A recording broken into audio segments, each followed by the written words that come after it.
اهلا بيكم وتفاصيل مبادرة بيتك في مصر. كل الناس اللي عايشين بره مصر، لو انت ليك اي حد من قرايبك بره مصر، مهم قوي تسمع الحلقة دي وتفهمها وتعرفوا ايه هي التفاصيل وايه هي الاماكن وايه هي الاسعار وايه هي حتى المساحات الخاصة بهذه الوحدات اللي موجودة في المبادرة. هلخص لك كل كراسة الشروط في نقاط بسيطة. اتمنى كل الناس اللي هي زي ما قلت لكم كده عايشة بره مصر، او لو انت ليك قريب بره مصر وعايزه تعمل له صفقه حلوه كده يستفاد منها ويعزز ارباحه. في ناس شغاله في السعوديه والكويت طب ما انت كده كده عايز ترجع مصر، ممكن تستفاد من المبادره دي وتستفاد ببعض الوحدات المميزه جدا، وانت ليك الايه الاولويه طبعا، لان حضرتك هتدفع من بره مصر وبالدولار والكلام ده كله. خلينا كده نشرح التفاصيل ونفهمك ان الموضوع ده اسمها كده مبادره بيتك في مصر، وهم كلهم 5055 وحده. 5055 وحده في 13 مشروع في 9 مدن جديده. 13 مشروع، وهنقول كل المشاريع الموجوده، وهنقول كل المدن الموجوده. الشروط بتاعتها لازم تكون مصري الجنسيه، يعني انت عايش بره بس ما تكونش تنازلت عن جنسيتك المصريه. تكون عايش بره بس تكون مصري الجنسيه. يبقى اول شرط المصري الجنسيه ومقيم بالخارج. السن اكثر من 21 سنه مع التمتع بالاهليه القانونيه. خلي بالكم من الحته دي ليه؟ لان انت ما ينفعش تبقى مسجون بره. خلي بالكم اي حد مسجون طب من دول الاحتياجات بره وما بيعرفش يمضي او يتكلم عن نفسه، وحد عايز مثلا ياخد بالاسم بتاعه يشتري بيه، لا هنا لازم تكون مع التمتع بالاهليه القانونيه ويعني الاهليه دي اللي بتفقدها لما لا قدر الله بتخش السجن. رقم بعد كده عدد الوحدات. يا ترى هل لكل واحد وحده واحده مثلا زي عندنا في الاسكان الاجتماعي انت ومراتك وعيلتك واهلك وهو واحد؟ لا، ده انت ممكن انت تاخد ومراتك في نفس الاعلان تاخد وعيالك في نفس الاعلان ياخدوا، وممكن انت ذات نفسك تقدم على اكتر من من وحده لو انت عايز. لو انت عايز، ما هو كله الدفع بالدولار، فساعتها يديك الحريه وتقعد كده تحط رجل على رجل وتتشرط عليهم زي ما انت عايز. الاستخدام قال لك تستخدم للسكني فقط. طبعا ما فيش واحد فيهم هيجي ياخد فيلا هنا ولا شقه عشان خاطر يعني حضرتك تعملها حضانه ولا يعملها مكتب، يعني كلام طبعا. بس طبعا مهم ان هو يبقى موجود فين في كراسه الشروط. السداد لازم ان يكون تحويل بنكي بالدولار من بره مصر، من خارج مصر. حتى لو انت عندك دولار، حساب دولاري في مصر، لا لازم يكون التحويل من خارج مصر. ايه هي بقى الاماكن؟ نخلي بالنا لان الصراحه اماكن وفرص كبيره جدا. وخلي بالكم لو انت هتقارنها بقى بما يعادلها بالجنيه المصري، لا انت ممكن كمان تستفاد بيها وتطلع لك كمان اوفر فوق الثمن اللي انت حضرتك هتدفعه، باعتبار طبعا ان الدولار ب 50 جنيه. اول واحد فيهم مشروع ارابيسك، طبعا ده في مصر القديمه وطبعا كلنا عارفينه، والمساحات بتاعته من اول 125 متر حتى 179 متر. ده طبعا مشروع الناس اللي هم بيطلوا بقى على بحيرات عين السيره والمنطقه اللي تم تطويرها بالكامل هناك. والله العظيم قبل المنطقه دي لم يتم تطويرها انت كنت تخاف تقف جنب الكوبري ده يطلع لك حد يثبتك، ولكن دلوقتي بقت منطقة تانية خالص وبقى عالم آخر. أنا دخلت هناك قبل كده مرة ولا مرة قبل التطوير، وكنت ماشي خايف الصراحة بالعربية، ولكن دلوقتي الموضوع اختلف خالص يعني. رقم اتنين العاصمة الإدارية. طبعا يعني بيت الحكومة بقى، فقالت لك أنا هطرح لكم في كذا مشروع. عندي الار 3 وفي دي 2 والار 5. الار 3 عندي المساحات من 114 متر لغايه 173 متر، وبرده عندي في الدي 2 في الار 3. الدي 2 في الار 3 161 لغايه 392 متر. خلي بالكم دي مساحات كبيره، يعني انت لو انت حابب مثلا اسرتك كبيره ولا حاجه وحابب يعني فعلا تقعد في الوحده دي، لا هتقعد فيها لان مساحات حلوه يا جماعه. طبعا عندي في الار 5. الار 5 دي جاردن سيتي الجديده، دي طبعا من اول 79 متر لغايه 344 متر. طبعا اماكن في غايه الجمال واماكن ممكن تسكن دلوقتي.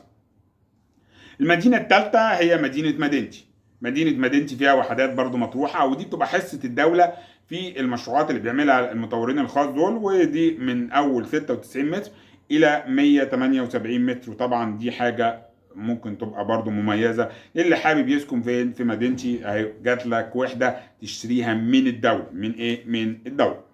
رقم أربعة فالي تاور إيست. دي فالي تاور برضو في مشروع فالي تاور شبه اللي في حدائق أكتوبر موجود في التجمع. ودي المساحات من اول 89 متر لغايه 116 متر. ده برضو مشروع مميز جدا واشكال الاعمال بتاعته حلوه جدا. رقم 5 مشروع صبا، ده اللي كان تم طرحه للمصريين من شويه، ولكن طبعا الطرح ده ابتدى ان هو يعني خلص. فاللي عايز جديد بقى حضرتك لازم تكون من العاملين او المقيمين بالخارج. المساحات من 95 متر لغايه 141 متر.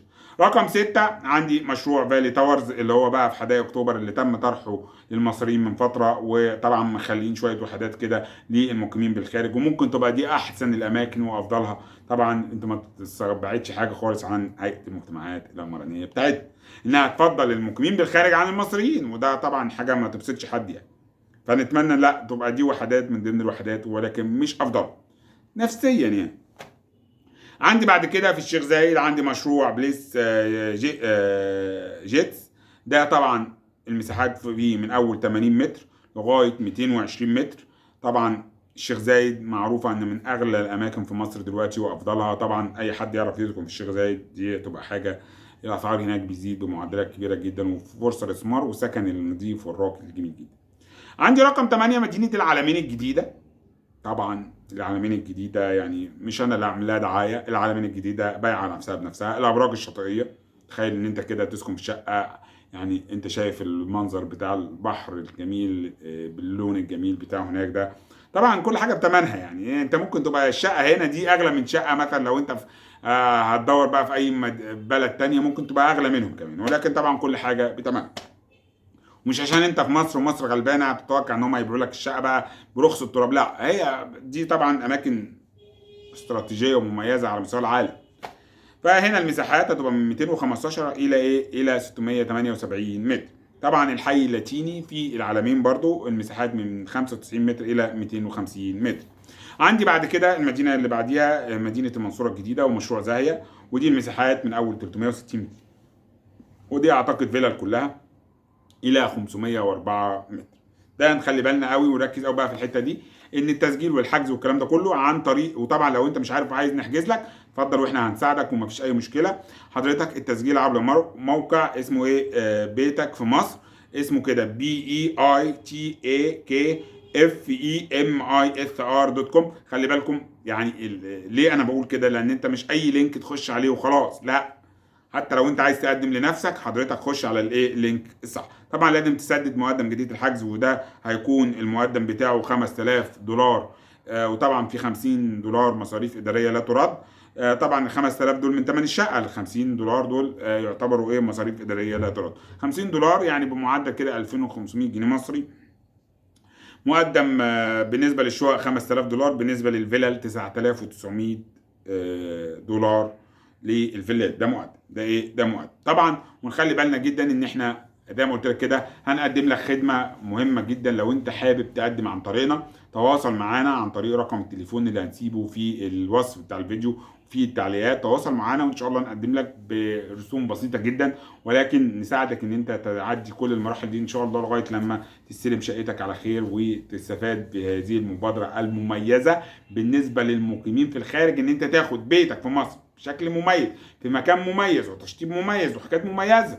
حتى لو السعر ممكن ما يبقاش منخفض او، بس انت معلش لو هتدفع بالدولار وبتقبض بالدولار المبالغ دي هتبقى شكلها بسيط جدا عليك. وطبعا انا مش بتكلم بقى على الناس الجادحه اللي هي بتاخد مبالغ بسيطه جدا بره، ممكن برضو يبقى بالنسبه لهم غالي، ولكن لو انت حابب تستفاد وحابب تستفاد باوفر بعد البيع ممكن تفكر فعلا بالموضوع ده. ويا رب يا رب فعلا نكون الموضوع ده مفيد لحضراتكم، لان في افاده، طبعا في افاده كبيره لحضراتكم. فاتمنى دايما نكون بنجيب لكم المعلومات المفيده. ولو انت مش عامل اشتراك اعمل دلوقتي اشتراك واعمل متابعه واعمل لايك واكتب لو عندك اي سؤال خاص بالمبادره دي.